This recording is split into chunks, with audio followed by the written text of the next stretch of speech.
Hey guys, welcome to another movie review. Today I'm actually talking about a film that's the first chapter in a trilogy of a third installment that's coming out later in the summer here called MaXXXine. And that first installment of that franchise is called X. So I never got around to seeing, sorry, this camera angle is kind of not great, but there we are. And so for MaXXXine, there's two films leading up to that movie that I still haven't seen yet. And so I never got around to seeing them in theaters. So I felt like I would take this time to basically review those two earlier installments and kind of, in preparation for that MaXXXine film and let you guys know kind of how I felt about, X and Pearl. Pearl's going to be the next film in this installment of the series. And so basically, X is going to be a film that is directed by Ty West. He also did the other two installments of this, X trilogy or MaXXXine trilogy or whatever you want to call it. And so in this first installment, though, you guys, basically, we follow a film crew going to a farmland in Texas. It's 1979. So like the porn slash adult film industry is kind of starting to skyrocket now. And so this director wants to basically film on this farmland that he got permission for over the phone from the guy who owns the land. And so while they're trying to film this movie, really strange things are happening. There's this old lady following them around. People are disappearing. There's this lake that has this bad alligator problem. So there's a bunch of stuff that's discovered and found over the course of them making this film. And over the course of the film, too, we find out a little bit about this couple and some opportunities that were kind of lost over time with them and kind of why they're stuck on this land and probably the reason why they allowed this film to happen to begin with and things like that. And so over the course of this film, we find out, what exactly was going on with this older couple, with this film getting made. What kind of problems are they going to run into? Are they going to be able to finish this film? Are they actually going to be able to leave this farmland to actually go out and release this film somewhere? Or is it just going to be another really terrible situation where something really bad happens to the film crew and this older couple, whatever problems they had before the film crew showed up, are still going to exist, and they're still going to have these dark motivations as to why they do these really horrible things to to the people around them and things like that. So this all happens over the course of the film X. So overall, guys, I really enjoyed this film a lot. It's making me very excited to sit down and watch Pearl, for my next review here in this series. The Journey to MaXXXine is probably what I'm going to call this, the three-part series of film or three-part series of reviews. But yeah, I'm really excited to watch the next film, and I'm also really excited already to see MaXXXine when that comes out in July. But I really like this film a lot. I also really like Ty West as a director. I really like the film The House of the Devil. Another film he did that I liked was called The Innkeepers. Both are really well-made films, so I was really excited to kind of just finally sit down and see what his most recent series of films were. And I'm happy to report at least the first installment anyway is very good, very well made. I do like how it's kind of in the spirit of like the late 70s and how they're trying to make this kind of this, um, film that's taking place on a farm and all this bad stuff that's happening in the background as well at the farm. So I'm going to go over some positives and negatives as to why I really liked X, but there's also some things about it that I think could have been better as well. So for my positives and negatives of this movie, I thought the editing choices and the techniques that Ty West used in this film um, really were quite strong here. I also liked how it helped move the film along at a nice pace. Sometimes with directors, they want to show just one thing and then just another thing at a later time. But Ty West finds a way to kind of show both things happening at the same time, whether it's things going on with the older couple or things going on with this film crew. And he finds editing techniques to basically show us what's kind of going on at both times with both parties of characters. And I like how that moves the film along, and it's not just now we got to show a scene with the older couple, and now we got to show a scene with the film crew, and now we got to show another scene with the film couple or the older couple again. I like how Ty West found a way to move the film along at a successful pace while also having strong editing choices and techniques to kind of have either a split screen or things going on in the background to kind of hint of things that are going on with one group of characters and the other. So I just really liked his choice of editing. I liked how it moved the film along, gave us a lot of information all at the same time, while also not overstuffing the film in any way. So I liked how he found a way to edit the film together so that we can get more than just one piece of information at a time while also enjoying the film still as well. And I also overall really liked this MaXXXine character that Mia Goth plays in this film. Obviously, this whole trilogy is probably going to revolve around her with X, with her lead character in Pearl, and obviously we're going to follow her again in MaXXXine in July. But I really like this character. I really like how there's a kind of dimension to her. She clearly has some type of drug problem because she always has some type of cocaine in her pocket. Um, I like how there's a part of her that's comfortable in uncomfortable situations. And what I mean by that is like there's a scene where she's trying to relax in this lake, but it's alligator infested, and there's kind of a part of her that's really not kind of too afraid of that, and so she really just wants to be able to relax in the water. And there's, with this kind of this creepy house next to this house that they're filming in on the farm, she's not too afraid to explore that home or anything like that. So I like how there's things about this character that are not just one dimensional. There actually is some dimension to the character. And it really does make me excited for the fact that we are going to follow this character around for at least 2 more films. So I liked how Mia Goth played her, and I liked the way that her character is written in the film.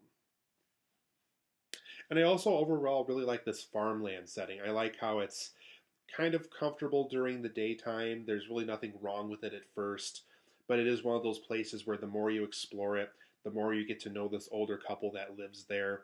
There's kind of unsettling things about it still, and obviously they have this alligator problem at this lake that's nearby. But I like how the setting is comfortable and uncomfortable at the same time. I like how this film crew is very interested in filming there for their film, obviously with this adult film and things like that, and the scenario that they created for themselves. It's just a very fun setting for this film, and you can tell Ty West and his cast and crew probably had a lot of fun filming there as well. I also like the occasional comedic tone the film goes for. There's this character that feels like this adult film could be viewed as art, and it could be just as good as a mainstream film. And there's other characters in the film that are saying no, people just want to see people stripped down naked and being intimate with each other and seeing the stuff that they want to see in a film like that. And so there's this kind of consistent clashing of tone of comedy in the sense that that's kind of what society wants out of something like that, and then there's these characters that are viewing it as art and viewing it as like this thing that could win Academy Awards and things like that. And I just like how the occasional tone of comedy, kind of giving it moments of levity, while also giving us these kind of unsettling, scary scenarios that the film throws at us as well. And it makes for kind of a nice combination of genres for a film like this. And I also overall really liked the 70s film vibe that Ty West went with here. I also like how he did that with House of the Devil as well, how he really made that feel like an older film back when he made that. And he kind of continues that here as well. There is something I'm going to bring up in my negatives I thought could have been better and more along the line of House of the Devil, but I do like how he is trying to make something that does feel like it came out in the late 70s, whether it's the clothing or the way the film is shot or the way that the kills happen or the way that the villainous characters behave. And I also like kind of this John Carpenter approach of showing us things from one of the villainous characters' point of view. So there is a couple of first-person shots in the spirit of the opening of the original Halloween that is kind of treated like that. And I really like that. I really like how he kind of took inspiration from John Carpenter and other masters of horror from the 70s and 80s, and also achieving his own kind of 70s film tone with this film in particular. And he's also able to make a project that's one of the own of him, that belongs to him, and not just steal or borrow something that already exists from another franchise.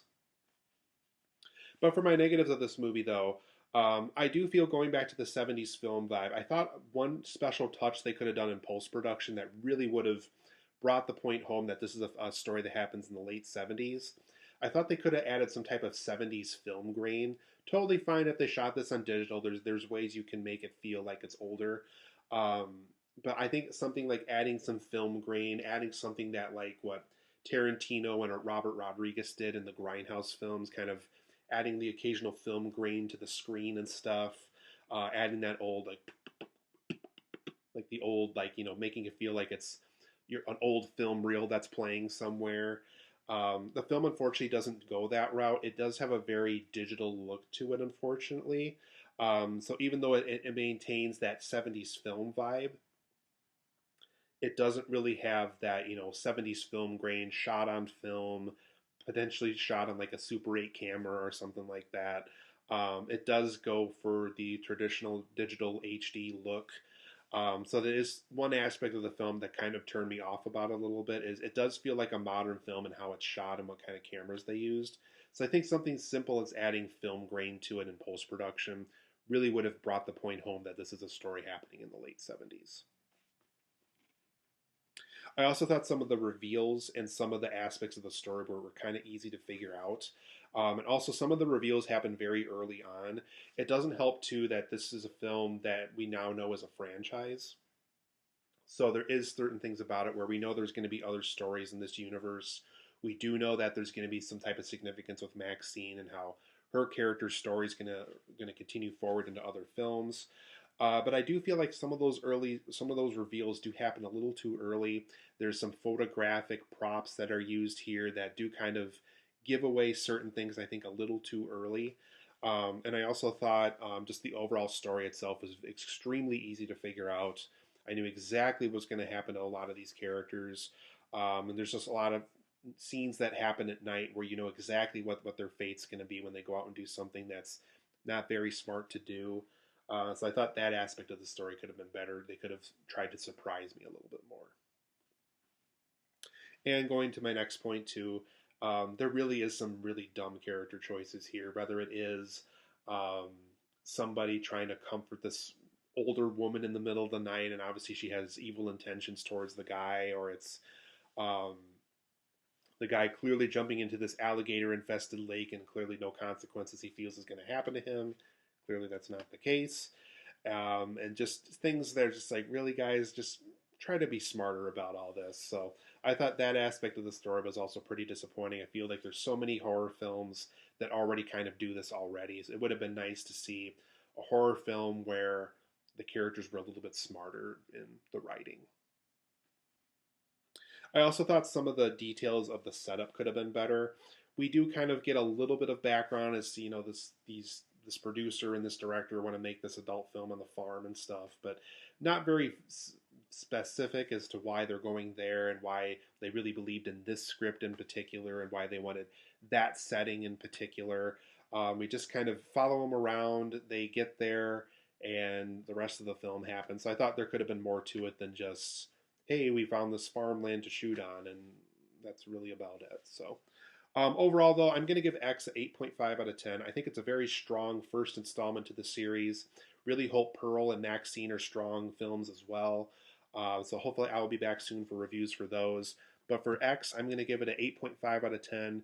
Very strong first installment of the franchise. And I hope Ty West has something strong and great for his next two installments of this X trilogy as well.